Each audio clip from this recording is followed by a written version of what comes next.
My name is Michelle Hitu and I'm an applications engineer at Hanna Instruments. Today, we're going to be going over the principles of titration and performing a manual titration. Titrations are used in a wide variety of industries, including municipal water, wastewater, food and beverage, wine, pharmacy, plating, and more.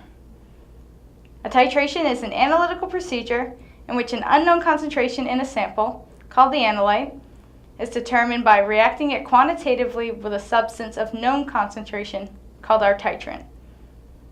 Titrant is added to the sample until the reaction with the analyte goes to completion. This is called the titration endpoint. This endpoint can be determined using a color indicator or potentiometrically.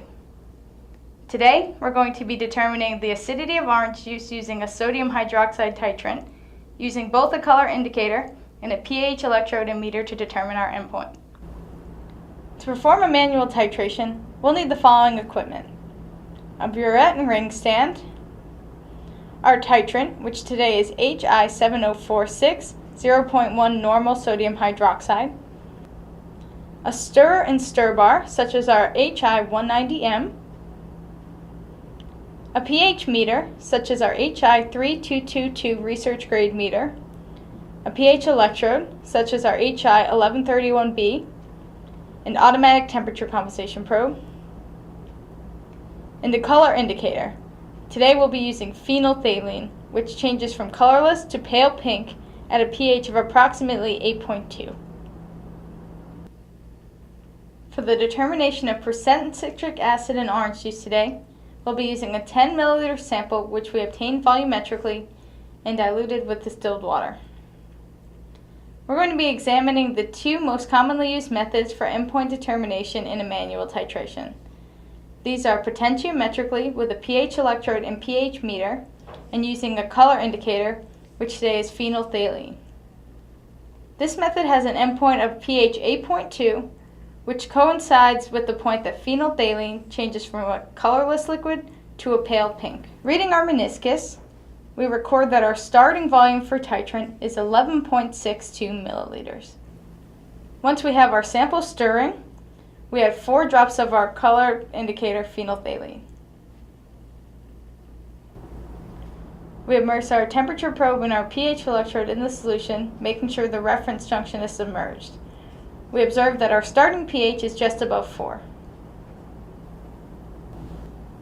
Now, we can open the stopcock and begin dosing our titrant in the sample. Initially, as we add our titrant, we see that the solution remains colorless with each titrant dose, and our pH is changing relatively slowly, only in the hundredths for every drop added.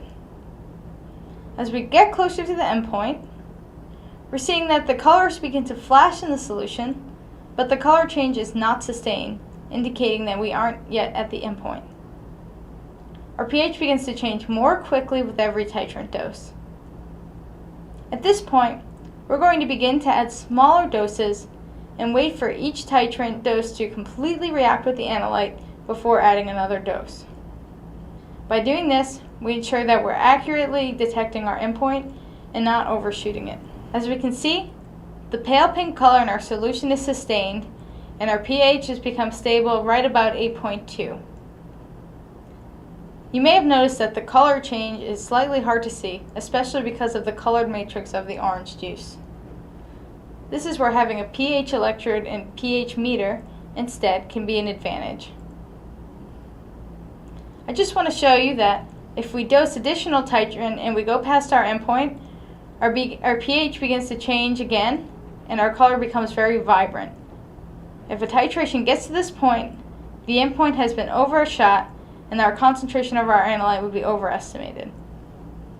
Once we've reached our endpoint, we record our final titrant volume to be 21.28 milliliters.